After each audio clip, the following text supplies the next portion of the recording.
Welcome to Inspired Change, a new inspirational and motivational broadcast that strives to empower men in a positive way, designed to educate, empower, and inspire even the busiest individual on the go over that first cup of coffee.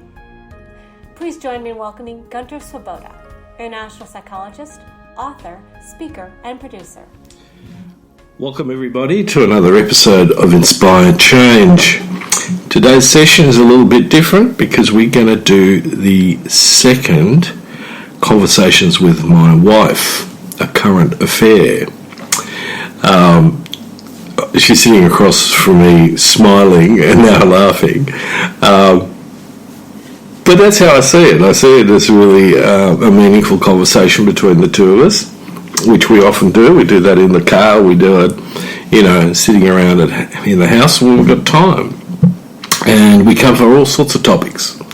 Now, in the last and the very first conversations with my wife, Lorin and I talked about a whole bunch of stuff. But what I wanted to do, and she agreed with me on this, is to drill down into that broad bucket of stuff and pull out some of the things that are particularly meaningful at this point in time. And so when I listened to the podcast again, one of the things that stood out for me was that we spoke a lot about values. And so in today's podcast, one of the things that I want to do is to really expand that topic, and particularly from the point of view of values that are based within the sort of traditional stereotypical idea of masculinity. So those of you who are familiar with my work will know that I'm not talking about masculinity per se, but I'm actually talking about patriarchy as an ideology and the values that it's based on. So just as a refresher, the four patriarchal values that are clearly identifiable are being territorial, about being hierarchical, being acquisitional, and being competitive. And if you look at those very simply in the context of the fabric of our culture, you'll start to see how deeply those values run, not just for men, but these are particularly also values that have had major impact on women, and women in a sense exploiting those values just as much as men do. So let's dig into it.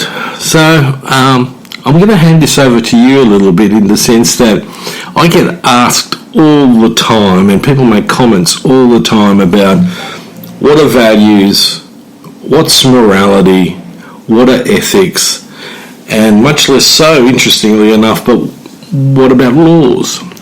So let's start with a bit of a definition around values. What do you see that being? It depends on how we are thinking about that concept. So if we take it to its very basic level, it's what we value. So from an individual perspective, it would be the sort of things that we think are important and hold value in some form or other. And then there's this other usage of it that a lot of people have now, where it's collapsed into their understanding of morals and moral value. So there's two different ways that we use that word. We use it in a very pragmatic, everyday sort of way.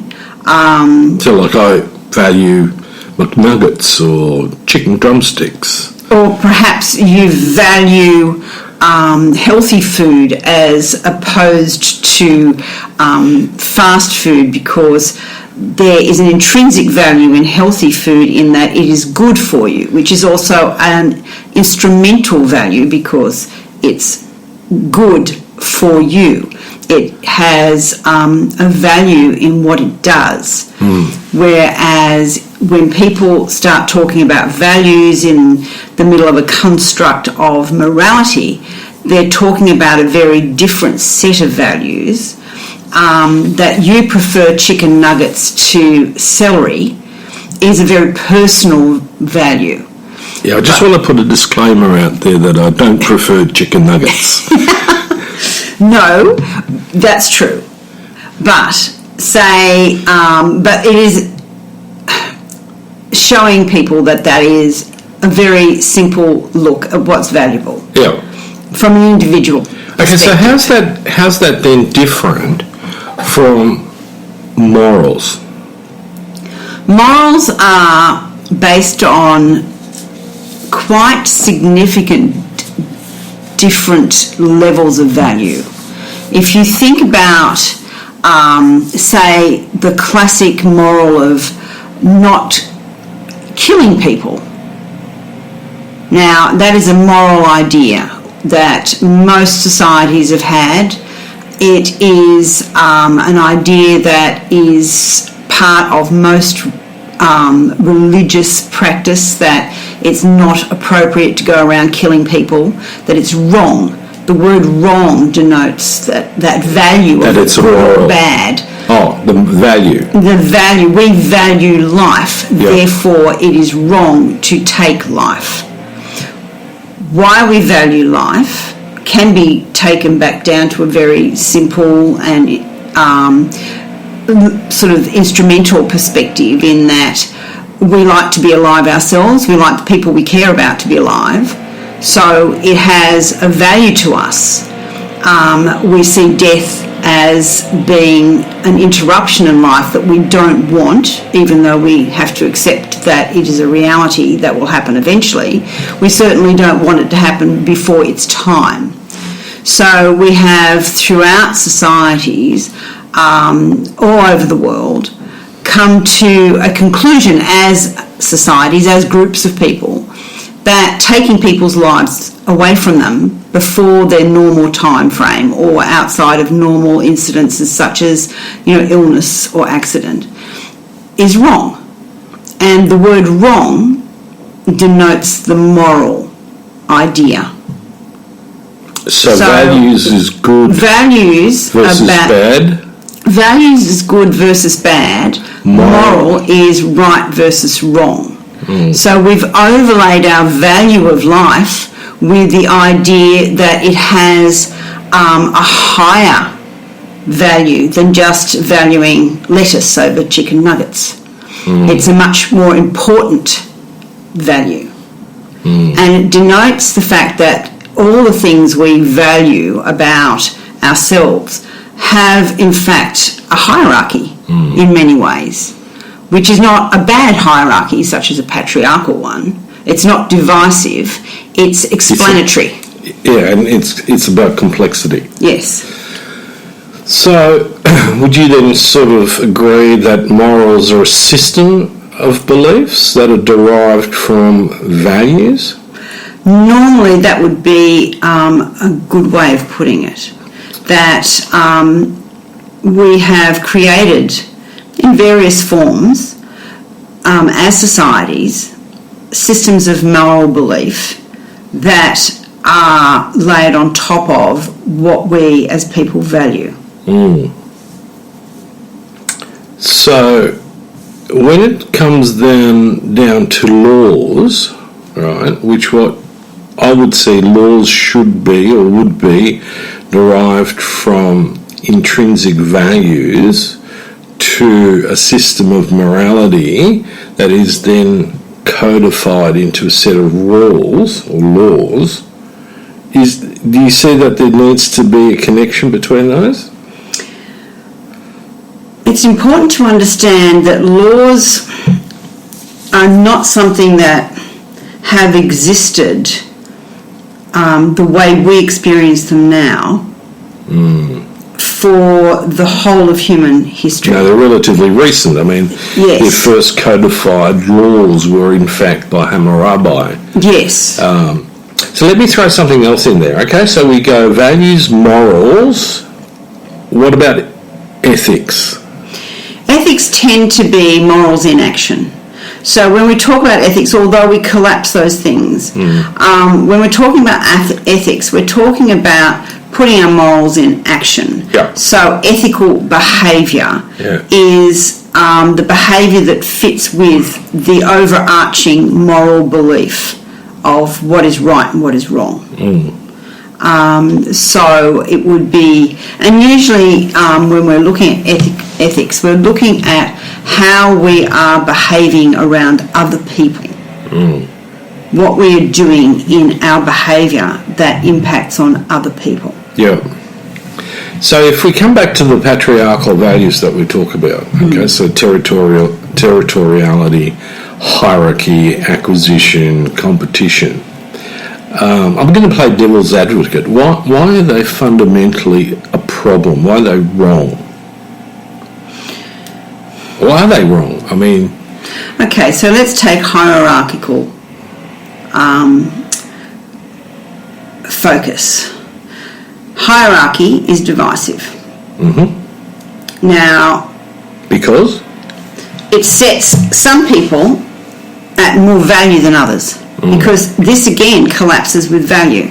So a hierarchical approach to society, which is what we're talking about with patriarchy, is that some people have more value than others.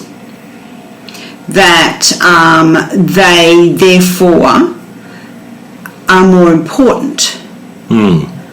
That their needs should be met before others. Yeah. That in fact perhaps society could be structured around their needs as opposed to the needs of those who are not as valuable and not as important. So this raises the issue then of privilege. That's right. Okay. So in that hierarchical context, so if I'm on top of the hierarchy, couldn't I then argue that, well, because I'm at the top of the tree, I have privileges that you, for example, as a female, shouldn't have? Well, that's the whole construct of hierarchy. But then you have to look at what is in fact justifying that hierarchy. What gives you the privilege that would attract more goods and more importance and more status and more money and more wealth and more power? Why would you have that, given that we are both human beings? Well, again, I'll keep playing devil's advocate. Well, I've got more money than you do. So this comes down to values. We say money is so valuable that the more you have, the more important and special you are. Okay. So why don't you just work harder and get the same amount of money as me? So this is where we look at how societies have been constructed to ensure the privilege of some and the potential for others to get to a place where they might attract the same privilege needs to be tightly controlled. Otherwise, that privilege no longer exists. If everyone has the same thing, and everyone has the opportunity to have the same thing, then it loses its value as something special. So, of course, if you've got privilege, you're going to ensure that that privilege remains more valuable than not having that privilege. So, as a white male, right, there's a part of me, the vestigial part, like my appendix, which is completely unnecessary in a medical term. I sort of, go, well, that's sort of attractive. Why would I want to give this up? Well, of course, that's the problem, isn't it? That is the major problem, that those with privilege never want to give it up. Neither with wealth. Even those who do have a strong sense of wanting to share, of wanting to be more egalitarian, often will not quite comprehend how that interferes with their own self-conception of specialness. Again, I'm going to keep playing the game, right? So here's me, white privileged male, well educated, perhaps not as wealthy as I'd like to be, but, not bad. I mean, one of my clients asked me today, how was my shoulder? And I went, terrible. And he said to me, well, how's life? And I said, great. In many respects, I feel very blessed in that context. But if I place myself completely into that ideological stance of the patriarch, it's seductive, it's attractive. I have my territory that I sort of dominate in. I have status, I'm a professional, I'm well regarded, I have the opportunity to acquire, not perhaps as much wealth, not like Richard Branson or Bezos or someone like that, but enough to make, a comfortable living. I'm certainly not scratching for water or food. And then, by definition, that places me in a place where I'm sort of competitive. Some people would say that makes me fairly attractive. I know that there's, lots of discussions within the men's space about why is it that, the sort of alpha males get women, for example. Now, that's a whole new podcast on its own. But it's that, there's a lot of individual payoff, in a sense, for those values. Wouldn't you agree? Well, you only have them because you value personally that you are different by having them. Mm. I mean, would you still value those things if they were equally shared amongst others? Let's face it, everyone would like to be comfortable, to have their needs met, to live a life that they conceive of as being good, the good life. So why is it that some people have the chance to do that while others don't? And if we look at the way our societies have been structured, the enablement of privilege is usually at the sacrifice of the unprivileged. Okay, so this brings us to a core point, and that's one of the things I really wanted to draw out, and that is that patriarchy fundamentally is an individualistic pursuit. Yes. Because I could argue that, well, why should I worry about, those, bludgers on the dole and the drug addicts and, those people who just don't quite fit into the community, There might be a different colour, different religion, all right? So there's no real sense of connection with the other, is there? For someone who has no connection to the other, who does not recognise the interplay between all of us that creates the privilege they have, that creates the circumstances within which they are able to exploit resources more than other people can,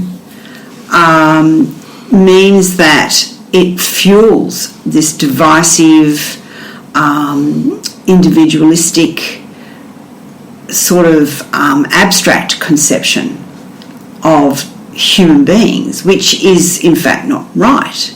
Humans are not abstract individuals completely disconnected from each other. Yeah, I mean, that's what, in essence, Margaret Thatcher tried to argue, is that there is no such thing as society, that, it's a bunch of individuals, we search out, Ayn Rand took a similar view in many respects. Her sort of,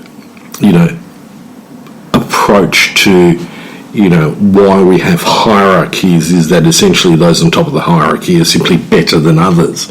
There's going to be a whole bunch of people who would argue that on little fine semantic points perhaps, but the reality is that her system of philosophy is in fact quite amoral, or perhaps is it immoral? So define to me those two different aspects of morality.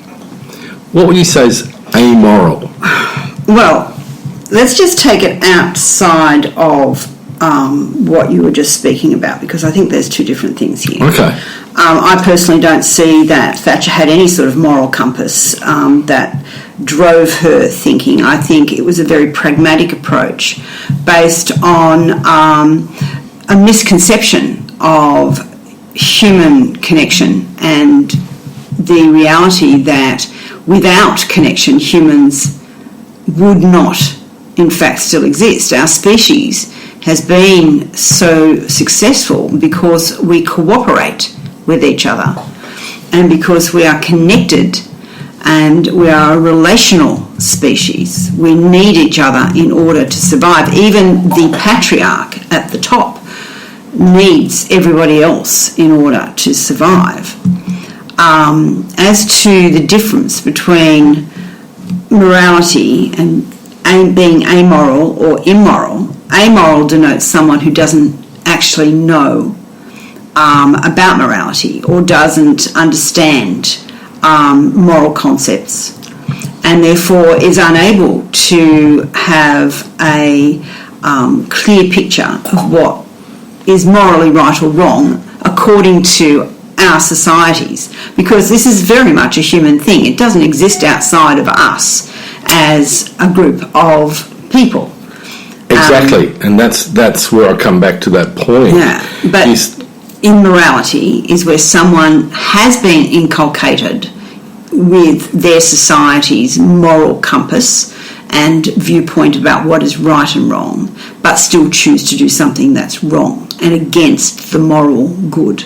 So against the convention. Yes, Yeah. because it is a convention, because morality does not exist outside of the human condition.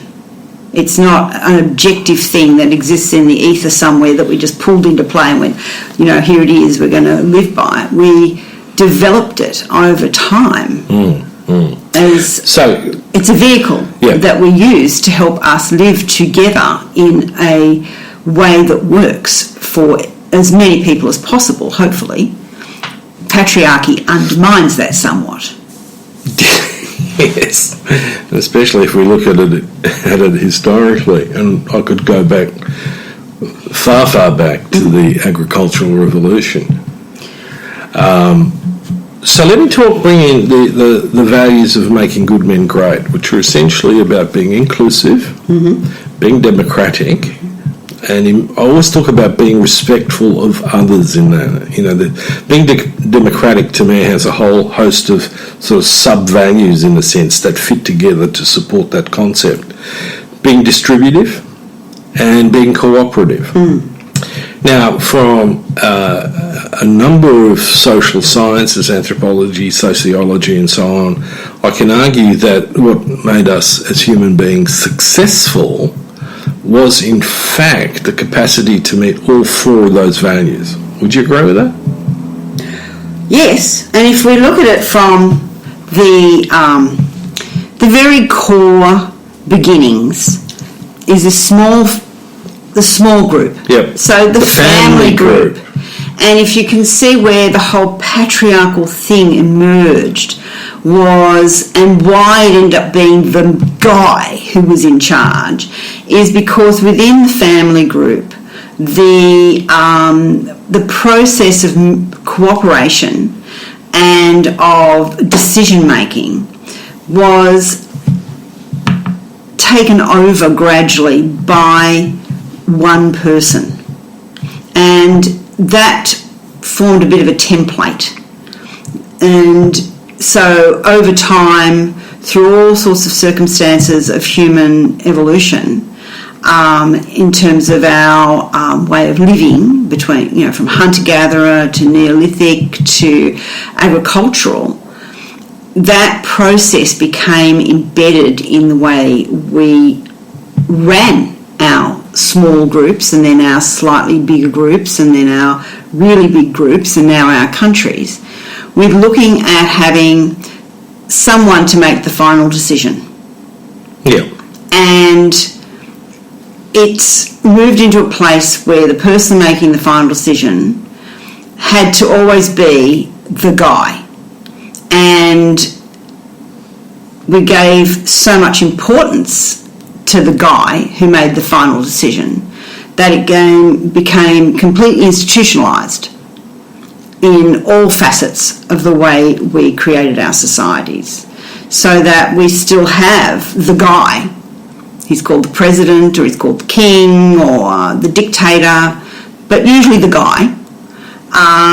Occasionally nowadays, for a brief period of time, it might be a woman, but there's still that idea that there has to be someone who makes the final decision. Yeah.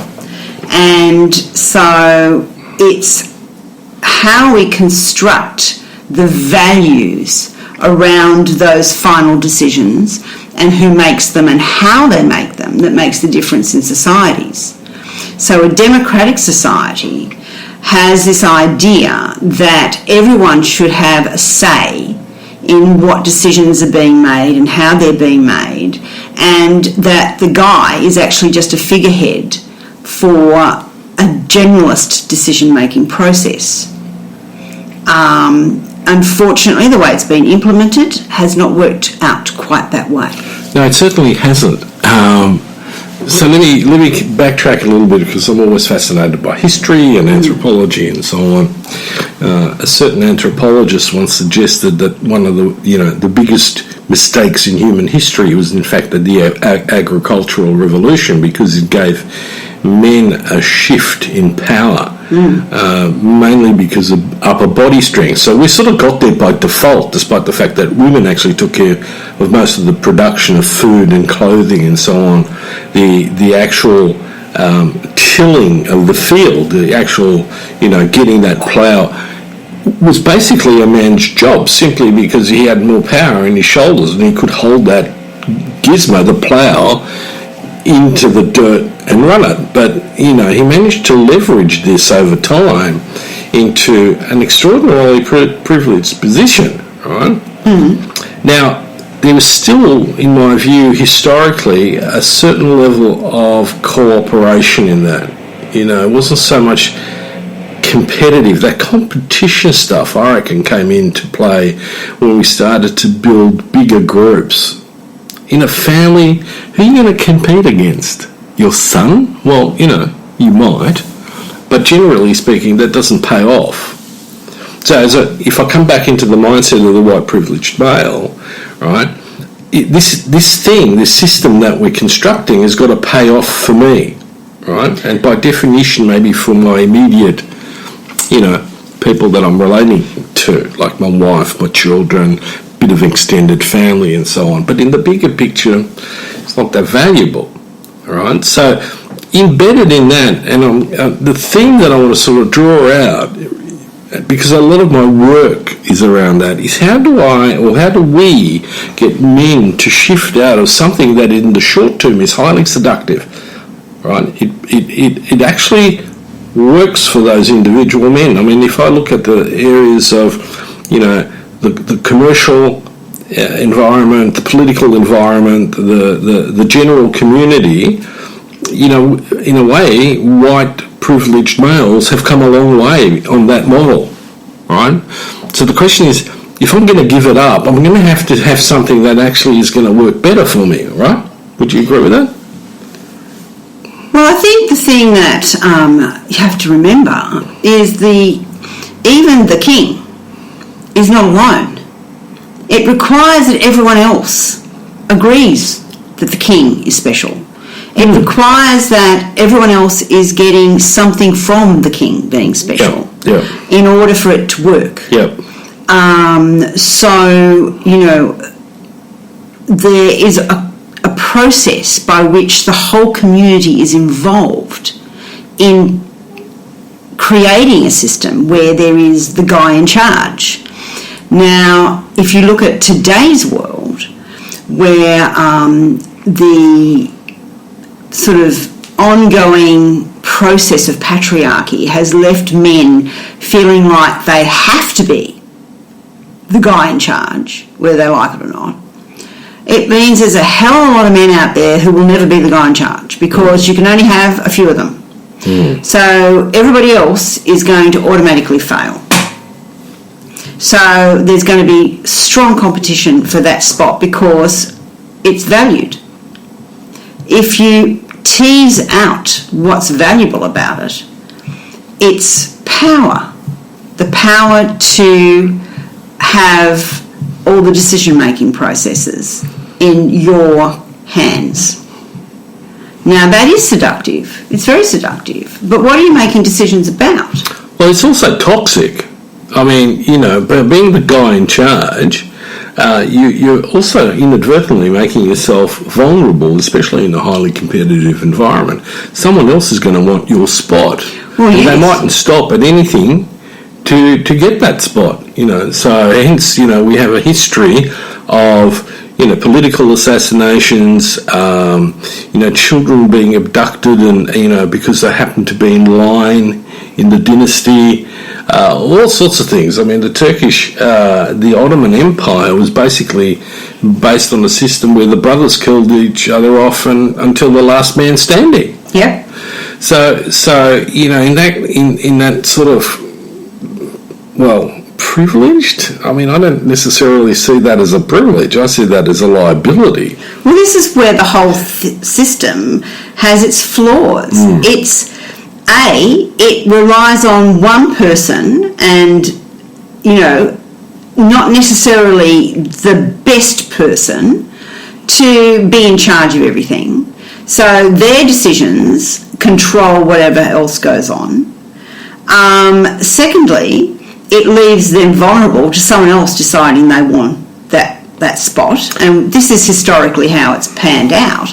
But if you think about it in the construct of patriarchy and ordinary men in today's society, what it's done is it's narrowed the vision of who they can be and what they can do to a very, very, very small little pinhead on the top of everything else.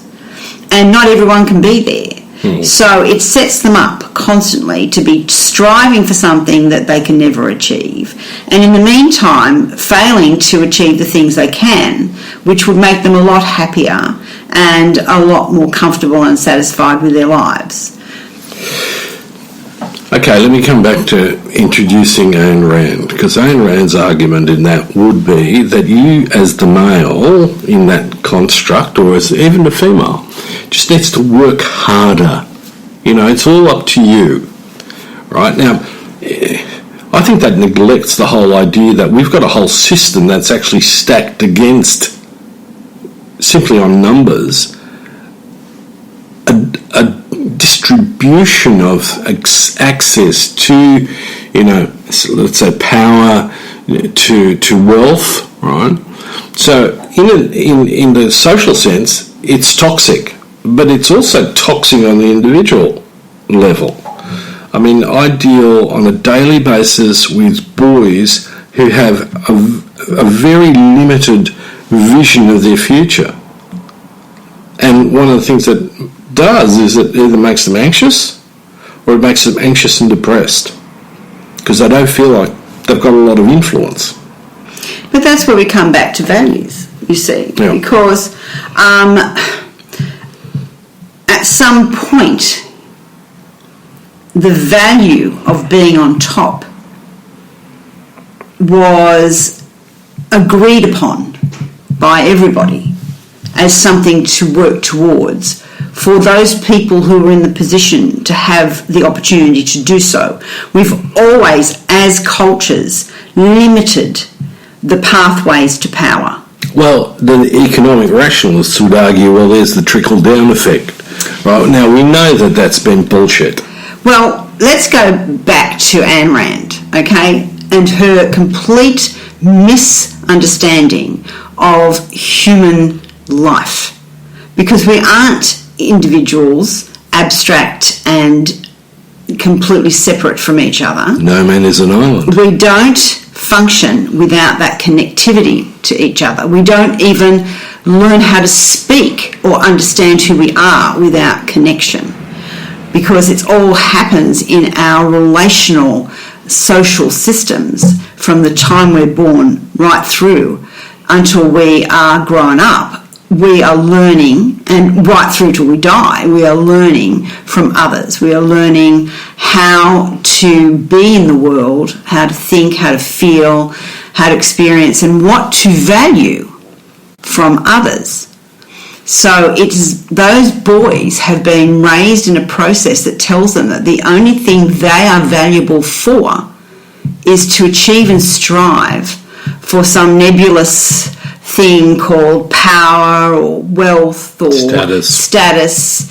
And the only reason they're doing that is because they have not been given any skills with which to challenge whether those things are in fact valuable. Yeah, critical thinking. I did, as you know, I did a couple of episodes on my own on the fundamentals of critical thinking and how we need to introduce that. So let's go away of trying to seduce patriarchs into becoming the new male, surfing a new masculinity, as it were. And we've established that certain sets of values have the possibility of actually being toxic, as opposed to others which establish a foundation for well-being. Let's put it into that context, okay? So, my experience in that's the old thing. Can you teach an old dog new tricks? Now, as a psychologist, and you're in the mental health field as well, and as a philosopher, we know that that's possible. People can change. Yep. It's a matter of choice. Yeah. Okay? So, but it takes a lot of work. It takes a lot of energy. So one of the things that we're talking about then is where's a good starting point to bring together and make explicit the right sort of values that are going to lead to well-being.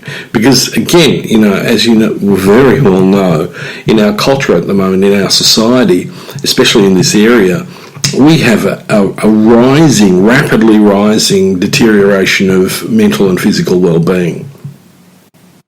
People are working very hard on the physical well-being, hence the gyms are full and people are getting depressed because they can't get into the gym.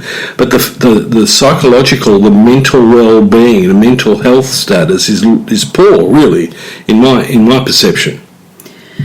Well, this is where we come back to thinking about what it is that makes a life worthwhile having, and what is going to work towards giving someone that sense of well-being, and emotionally and intellectually, and relationally with the people in their lives.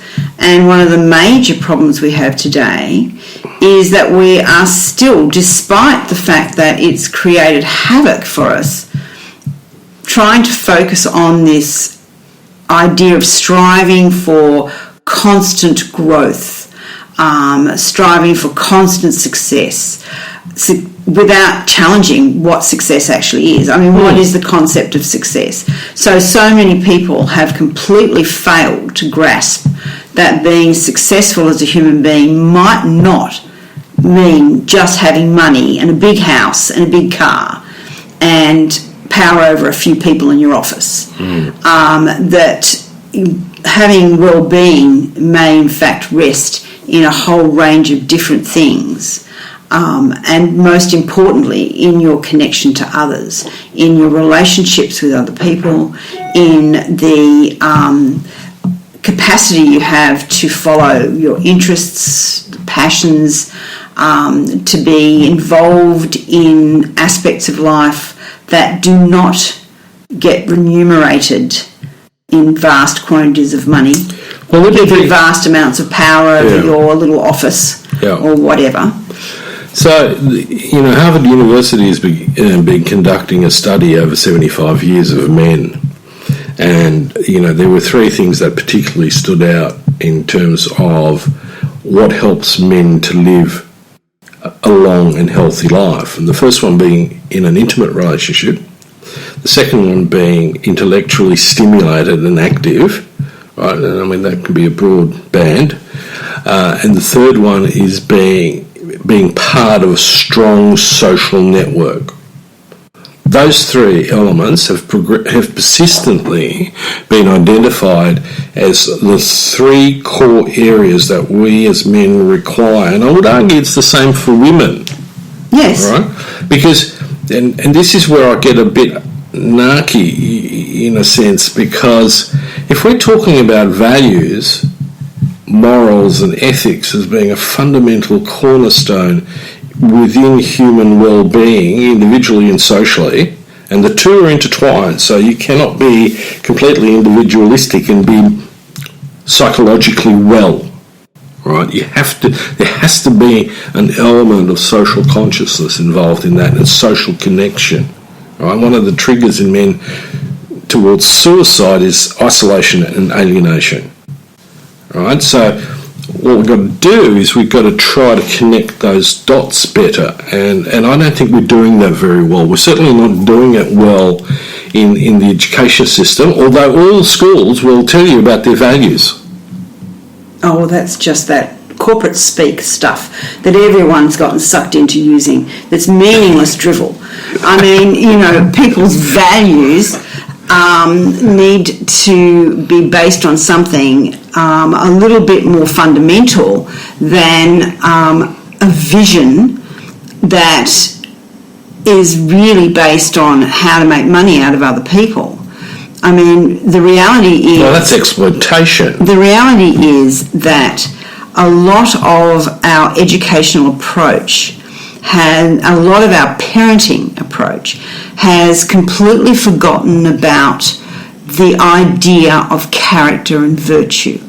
That the person themselves should be working on who they are, that they should be given the tools and the support and the information that they need to think about what sort of person they wish to be and what sort of things they want to stand for in terms of values, rather than what they're going to do with themselves. Yeah. Okay, so here's the connection between philosophy, you the philosopher, me the psychologist, and that is that the neurological research with children and adolescents shows that adolescents are resilient when they have been through a parenting process that emphasises emotional well-being, safety and security, and secondly focuses on their conduct, right? So doing the right thing. That's right. And the third thing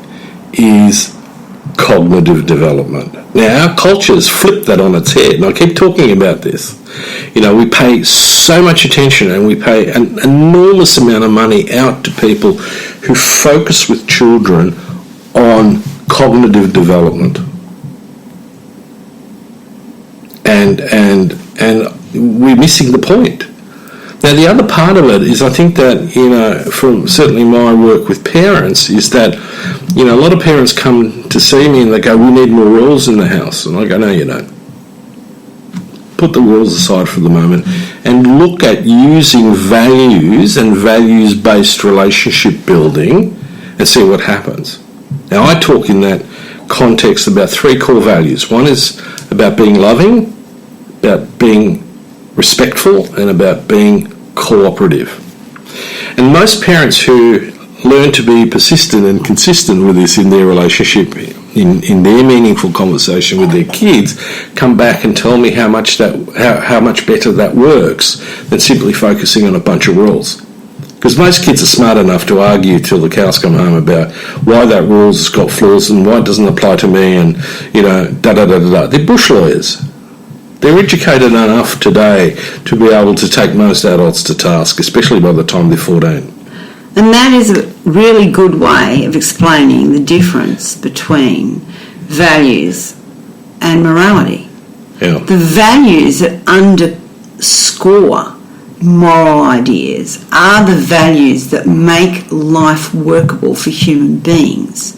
And that is that connectivity, that cooperation, that being there and doing what you do because you care about the other person and they care about you, and it makes things work in a much more comfortable, satisfactory and loving way if you work together. And that's what moral ideas are based on. what works for us as human beings, living together, working together in a society together, is the underlying reason why we have morality. And morality is the underlying reason why we have laws to regulate our wider lives outside of our families. And it also requires that we have very clearly articulated ethics in that space before we need to get to the laws, in my view, okay? It's a bit like, there's lots of discussion about corruption and so on currently in the public arena.